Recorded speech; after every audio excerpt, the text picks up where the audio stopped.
¿Sabes dónde vives? En este hermoso plano terrestre, lleno de misterio y aventuras para los arcontes.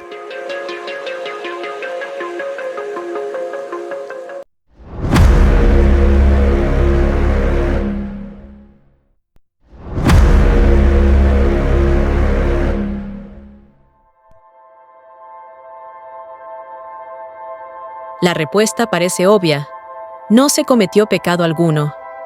Adán y Eva, simplemente, experimentaron la nueva situación concedida por aquellos Elohim, representados en la famosa serpiente bíblica, que les dio la posibilidad de descubrir y hacer uso de una de las funciones más elementales en todos los seres vivos, la capacidad de reproducción, que sucede en orden de prelación al puro instinto de nutrimento para vivir. La expulsión del Gan Eden no fue una condena de la cual la humanidad deba portar consigo el estigma. Por el contrario, se trataría de una clásica sentencia post-evento, es decir, la constatación y aplicación de las consecuencias de una decisión adoptada libremente. Adán y Eva no fueron condenados a la mortalidad. Mortales ya lo eran, como mismo lo eran los Elohim. Recuérdese como la misma Biblia pone en boca de los Elohim que desde aquel momento el Adán se ha hecho como uno de nosotros. Génesis 3, versículo 22. Aquel acto, por tanto, no introdujo un elemento dramático y negativo, antes al contrario, enalteció a los Adam al mismo nivel que los Elohim. Y si esto habría supuesto el mentado conocimiento del bien y del mal, los Elohim no tendrían más que sentirse satisfechos por el desarrollo moral mostrado por aquellas criaturas. Es más, me pregunto cómo no pensaron en dotarles de esta conciencia tan positiva y útil para la convivencia. ¿No debería ser un objetivo primordial para Dios el promover el crecimiento moral de sus hijos? O mejor aún, ¿no deberían ya estar doradas de tal conciencia desde el inicio? ¿No es acaso la conciencia del bien y del mal una condición indispensable para decidir en libertad y con responsabilidad? Por tanto, los Elohim, presunto Dios de la tradición, habrían debido promoverla. Constatamos, empero, una reacción exactamente contraria a la esperable. Lejos de sentirse satisfechos del supuesto desarrollo moral de sus criaturas, como padres orgullosos de sus hijos por su buena conducta, los Elohim se muestran seriamente preocupados. Lo ven como un riesgo, un elemento distorsionador, agorero de consecuencias y acontecimientos que deben evitarse. Aunque entendemos bien de qué se trata, aquel acto de comer la manzana no proporcionó un incremento de la conciencia de las normas éticas o morales, sino la adquisición de potencialidades materiales, fisiológicas, que una parte de los Elohim no estaba dispuesta a aceptar ni consentir. Los laboradores adamitas estaban adquiriendo una independencia que no agradaba a algunos y que resultaba peligrosa. En definitiva, dejamos constancia del hecho de que el presunto Dios se mostraba temeroso frente a esta actitud de su criatura. Desconfía de su ulterior crecimiento y, sobre todo, teme que pueda llegar a vivir tanto tiempo como él. Las incongruencias de las visiones teológicas y espiritualistas se hacen cada vez más insostenibles. Se nos dice que Dios hizo todo lo posible para evitar que el Adam consiguiera vivir eternamente, y con posterioridad se nos enseña que la vida eterna constituye el punto culminante de la promesa divina. ¿No es esto lo que nos promete Dios según la teología? De la Biblia se deduce, sin embargo, que desde el momento en que comenzó todo, el presunto Dios de la teología se muestra receloso de que el hombre pueda alcanzar una larga vida como la suya. ¿No resulta una crasa incongruencia? ¿No parece una contradicción carente de cualquier sentido de la lógica? En efecto, lo es, como mismo lo son tantas y tantas verdades de la teología judeocristiana o aquello que las corrientes esotéricas y gnósticas hijas sumisas de aquella atribuyen al Dios inventado a partir de aquel libro y haciendo afirmar lo que no dice. Los Elohim no han creado al hombre en el sentido que se quiere hacer creer. Adán y Eva no son los progenitores de la humanidad.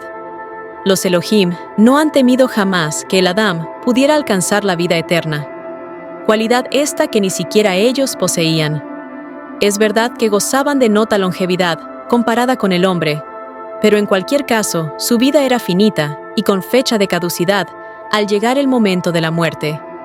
exactamente como nosotros. El Adam fue desterrado del Gan Eden porque, llegado un momento, habría podido significar un peligro real, o, al menos, podría haber creado problemas en la gestión. Sobre todo, si con la ayuda de algunos Elohim ligados a esta criatura, hubiese tenido acceso a las prácticas de laboratorio que debían ser reservadas a la raza dominante. Por consiguiente, no existe pecado original alguno. Este concepto fue introducido por Agustín de Hipona, quien, para justificar las críticas de Pelagio sobre el origen del mal, formuló la teoría de la culpa originaria a causa de Adán. Antes de él, no tenemos constancia de ningún autor patrístico que haya sostenido la idea del pecado original.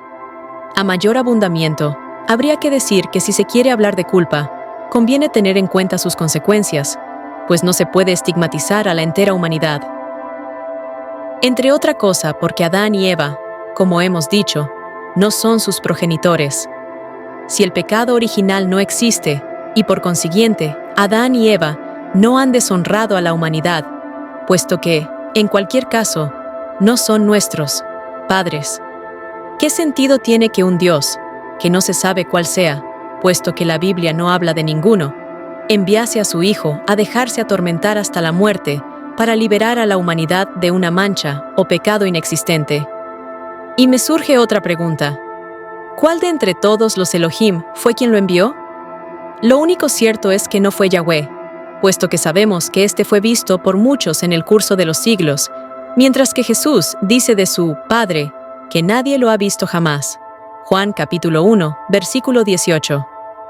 ¿Acaso Cristo no recordaba este particular o se refería a otro Padre? ¿Quién era entonces el que visitó a María, un Gabriel, un hombre potente de él y que después quedó encinta sin mantener relación sexual con un hombre? El análisis de este episodio ha sido desarrollado en mi libro, No hay creación en la Biblia.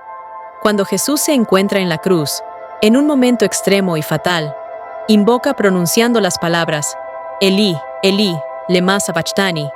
Mateo 27, versículo 46. Dice, como a la hora novena, Yahoshua exclamó en alta voz, Elí, Elí, lema sabachthani, que significa, Elohim mío, ¿por qué me has desamparado? Marcos 15, versículo 34. ¿Se trata quizás del mismo él? Estudios del profesor Garbini, Universidad de Roma, La Sapienza, parecen documentar que esta exclamación fue hábilmente manipulada por los redactores de los Evangelios, sustituyendo un término arameo por otro hebreo. Ello habría transformado en una mansa resignación, lo que era, en realidad, un grito de rabia contra la injusticia de la situación que estaba padeciendo. ¿Se trataría tal vez de un bramido lanzado contra el que no había respetado lo acordado? Si así fuera, el engaño de los textos, o, si se prefiere, la llamada mentira piadosa, a menudo aplicada por los padres de la Iglesia, estaría presente desde el principio al fin.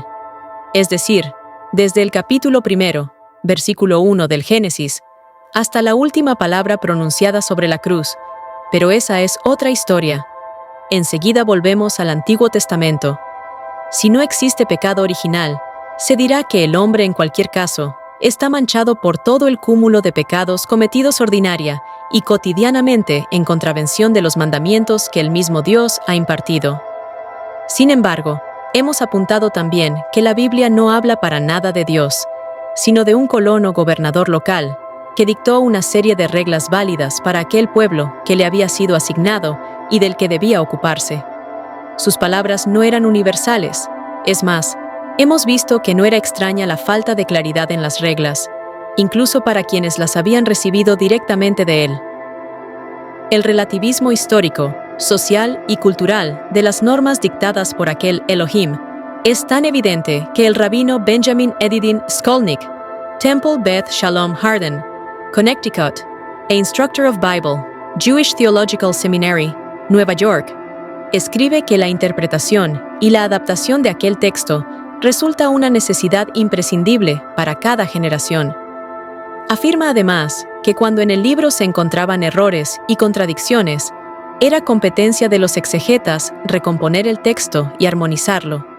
Como hemos visto en las breves referencias apuntadas, los errores y las contradicciones son de tal magnitud que resultarían inaceptables si se quiere afirmar que aquel libro es producto de la inspiración divina. No obstante ello, hay todavía quien sostiene que la Biblia es maravillosa y no se equivoca jamás porque proviene de Dios. En resumen, Yahweh no habló de una vez por todas, sino solo para aquella gente que utilizó para la conquista militar de los territorios que no le habían sido asignados por su superior.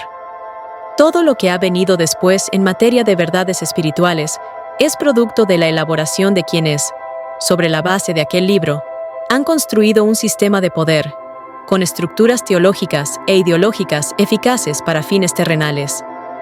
Reitero que de Dios y de los mundos espirituales, yo no sé nada, y siendo consecuente, no hablo de ello. Me limito a afirmar con rotundidad que la Biblia tampoco habla de ello. Lo que extraigo de las traducciones es la crónica que hace referencia, con gran realismo, a un grupo de individuos procedentes de otro lugar, de una morada celeste sin vegetación, como afirma la referida tablilla sumeria NBC 11.1-08-, y que han actuado como auténticos colonizadores de un territorio. La cuestión es sin duda lo suficientemente ardua, hasta el punto de que teólogos y académicos se están planteando seriamente el asunto.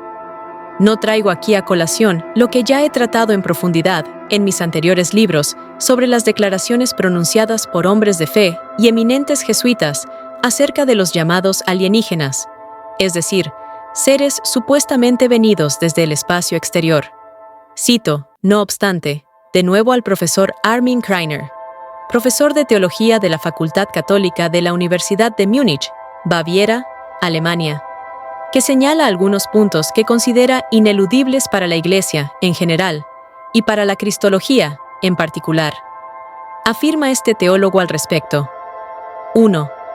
Si se dice que no se puede hablar de alienígenas porque no los conocemos y no los tenemos sobre una mesa para su disección y estudio, entonces habría que dejar de hablar de Dios, porque de Él tampoco sabemos nada y no podemos estudiarlo.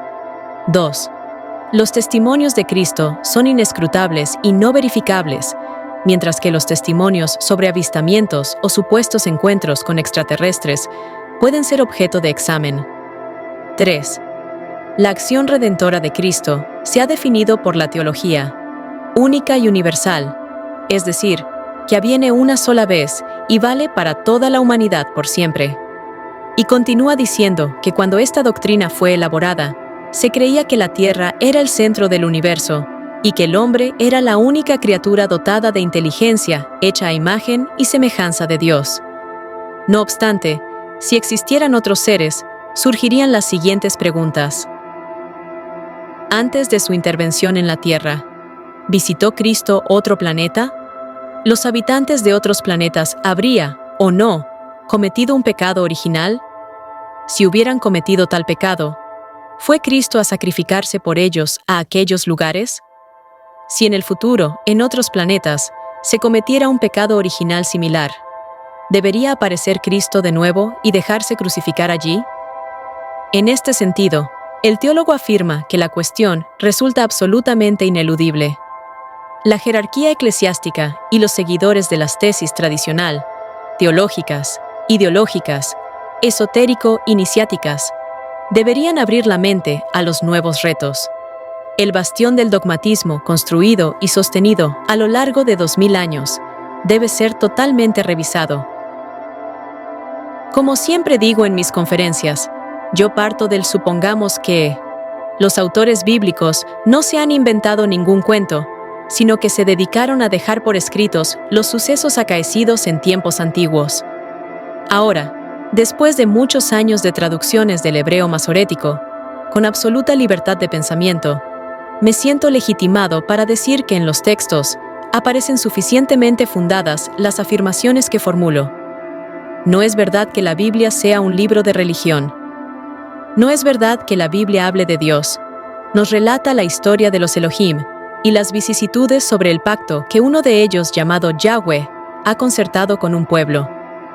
No es verdad que la Biblia hable de creación. A partir del primer versículo del capítulo 1 del Génesis, nos cuenta la historia de lo que hicieron aquellos individuos, los Elohim, para adaptarse a vivir sobre la tierra.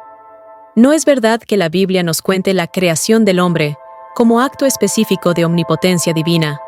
Se refiere a una serie de intervenciones de ingeniería genética: Homo sapiens, Adán y Eva, Noé. No es verdad que Adán y Eva sean progenitores de la humanidad. No es verdad que Yahweh, el supuesto Dios, haya participado en la fabricación del Adán. No es verdad que los árboles del Gan Eden se refieran al conocimiento del significado del bien y del mal, y a la vida eterna.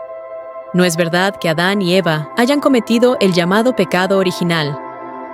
No es verdad que Yahweh, el presunto Dios, se ocupara de la entera humanidad. No es verdad que la Biblia se refiera a los ángeles como entidades espirituales. Más bien habla de los querubines como robots, por utilizar la terminología al uso de la filología hebraica, que desde siempre es conocedora de esta realidad a través del Talmud. No es verdad que la Biblia hable de Satanás ni de Lucifer como príncipe de los demonios. No es verdad que la Biblia describa milagros, entendidos como una obra de lo sobrenatural. No es verdad que los hebreos, como pueblo, y su lengua existieran en tiempos de Abraham. Quizás ni siquiera existió Abraham. Y muy probablemente tampoco existían en tiempos de Moisés. No es verdad que Yahweh dictó un código ético de validez universal para toda la humanidad. No es verdad que Jesucristo definía como su Padre al llamado Dios bíblico, es decir, Yahweh. No es verdad que exista una tradición acreditada y universalmente aceptada. No es verdad que las tradiciones sean garantía de la verdad. A menudo se contradicen y niegan unas a otras. Esto que digo no son verdades absolutas, sino constataciones que fluyen de la lectura del texto. Por consiguiente, quien aspire a conocer la verdad sobre Dios y sus mundos espirituales, la debe buscar en otra parte. Todo lo expuesto constituye parte de los contenidos inaceptables que he venido revelando durante años de investigación y estudio. Todo está documentado en mis libros. Son los mismos contenidos que los teólogos judíos masoretas, probablemente, han querido o han debido ocultar para no correr el riesgo de ver aniquilado a su propio pueblo.